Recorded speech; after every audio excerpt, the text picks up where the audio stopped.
Existem.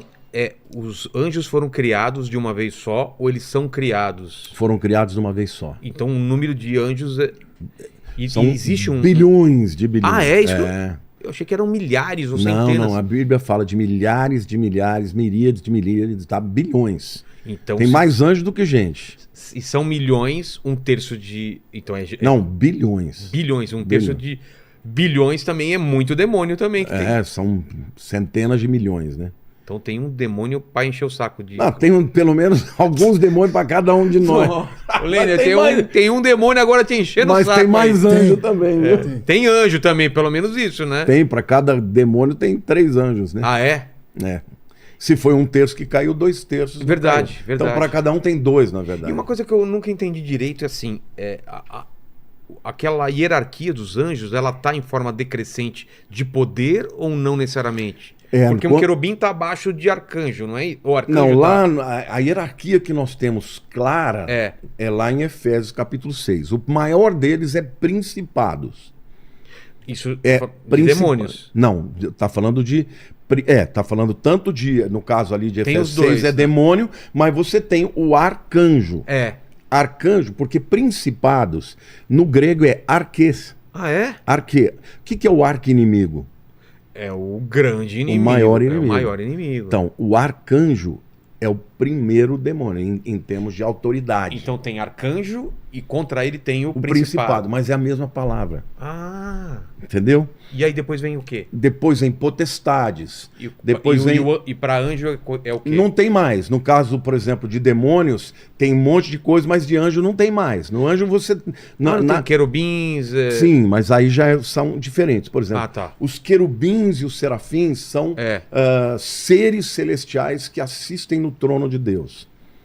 Por exemplo, quando Adão foi expulso do Jardim do Éden, Deus colocou 2 querubins com espadas desembainhadas, proibindo que o homem voltasse para o Éden para não ter acesso à árvore da vida e aí ficar perpetuamente... Então são anjos poderosíssimos. Poderosíssimos. Serafins também. No Apocalipse a gente vê os seres viventes, entendeu? Que fala que tem 6 asas, vários olhos. É uma descrição parecida com os serafins de Ezequiel também. Sei. Então, assim, o que Essa visão que a gente tem de anjo de quadro não tem nada a ver com o que a Bíblia... Não. Por isso que fala que é meio assustador. Quem olha para um anjo assim, de repente, pode até se assustar, né? Mas quando eles se manifestam, por exemplo, no mundo físico, eles parecem homens. Ah, para não assustar. Quando, por exemplo, Abraão está lá meio-dia sentadinho na sua tenda, chegam 3 anjos. Um deles é Jesus, que não é anjo, né? Jesus é o próprio Filho de Deus. Mas no Velho Testamento, como é que você sabe quem é Jesus e quem é um anjo? Porque ele tem o anjo do Senhor. O anjo do Senhor, Malach Yahweh, é Jesus. O anjo do Senhor é Jesus? É uma chamada uma cristofania ou uma teofania, que é uma manifestação de Cristo no Velho Testamento. O Cristo, antes de encarnar na carne, ele já aparecia, então? Já aparecia. Ele, por exemplo, ele recebe adoração, porque na Bíblia somente Deus recebe adoração. E quando é o anjo do Senhor, ele recebe adoração. Por exemplo, Josué, um dia antes dele entrar em Jericó para a batalha que iria, né, ser a mais épica de todos os tempos, ele encontra um camarada poderoso, com uma espada desembainhada, e Josué percebe que ele é um ser celestial, e ele pergunta: você é um dos nossos ou é dos exércitos do inimigo? Isso quer dizer o quê? Se é inimigo ou é amigo? Dessa parte espiritual. Mas ele manifestou, ele viu. Ele está vendo, como se fosse um homem mesmo. E ele disse: eu sou o capitão dos exércitos do Altíssimo. Tira a sandália dos seus pés. Uau. Do mesmo jeito que a palavra veio lá na sarça ardente. Aí ele... Que está pisando em solo sagrado. Ele adorou e o anjo do Senhor recebeu a adoração. Então ali é Cristo. Mas tem alguns trechos que falam para não adorar porque eu sou um anjo, né? O anjo fala: não me adore, eu sou um servo sou um mensageiro, como você. Exatamente. Entendeu? Então, assim, nós diríamos assim, que existe uma hierarquia de poder, mas Satanás está acima. Se você pegar no mano a mano, Satanás é maior do que Miguel, que é o maior arcanjo. Eu achei que arcanjo era o mais Então, poderoso. eles são arcanjos e principados, teoricamente, eles estão no mesmo nível. Equivalente. Um querubim tá acima. É que ele não é um querubim, ele é o querubim ungido. Exatamente. É o único. E lá na carta de Judas, né, não é os Iscariotes, né, é o Judas que escreveu a carta de Judas, né? Lá diz que Satanás estava contendendo com Miguel pelo corpo de Moisés. Verdade, estavam brigando, lutando, né? E aí diz que Miguel não ousou dizer um juízo difamatório contra ele, disse: o Senhor te repreenda. Ele não enfrentou o Satanás na sua própria força. Mano a mano. É como se a gente falasse hoje, em nome de Jesus, sai. Ele usou Jesus. Ele usou o nome do superior dele. Nossa, isso é importante então. Entendeu? Saber. Agora, tem um outro momento em que, por exemplo, ali é Gabriel que está brigando com o principado da Pérsia. Lá em Daniel capítulo 9. Exato. Porque Daniel começou um jejum de 21 dias de oração. Para saber o que ia acontecer com a história de Israel. Porque já estava cumprindo os 70 anos que ele sabia que ia durar o exílio babilônico. Então ele começou um jejum de 21 dias. De oração e jejum. No 21º dia aparece Gabriel, que é o anjo mensageiro, né? Não é o único, mas é o maior deles. É o que anunciou, por exemplo, para Maria que Jesus ia nascer e tal. E Gabriel falou: olha, no dia que você começou a orar, eu saí.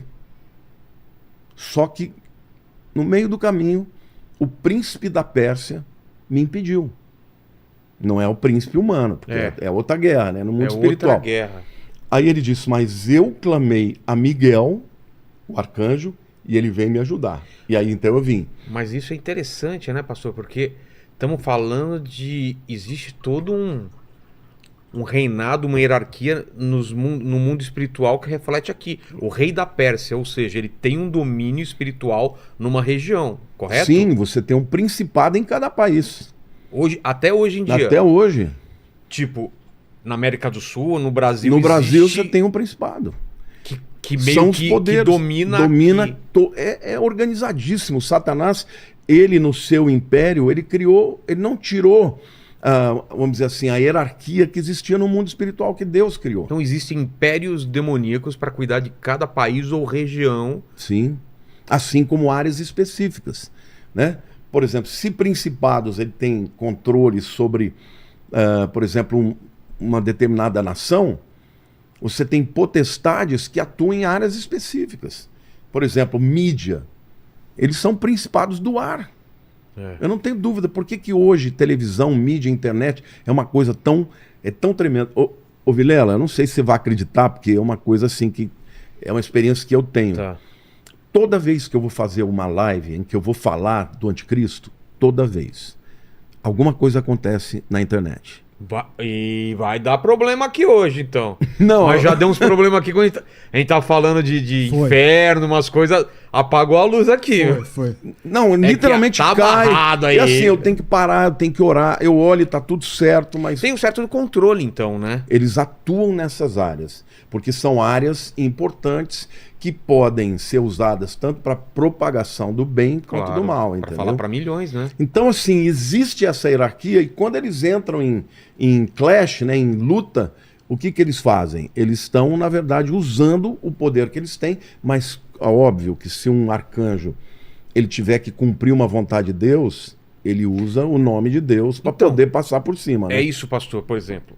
Vamos colocar como se fosse uma grande guerra espiritual que está acontecendo, porque é isso que eu acredito que está acontecendo.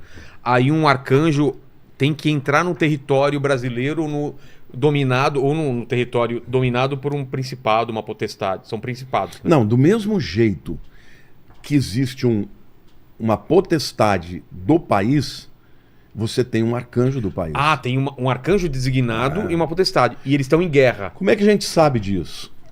Porque a Bíblia chama Miguel do arcanjo que luta pelo povo de Israel. Então ele... O arcanjo Miguel, para mim, ele é o principal de todos. Hoje é vamos dizer, o general dos exércitos do Altíssimo. Mas ele tem uma atuação mais específica com o povo de Israel. Entendi. Eu acredito que tenha, por conta disso, outros arcanjos que lutem em outras dimensões. Porque a gente sabe que tem o principado, se falou que tem principado da Pérsia, por que não pode ter no Brasil, ou nos Estados Unidos, ou não, entendeu? Então dá pra Deus, inferir. o do Brasil aí, ele tá...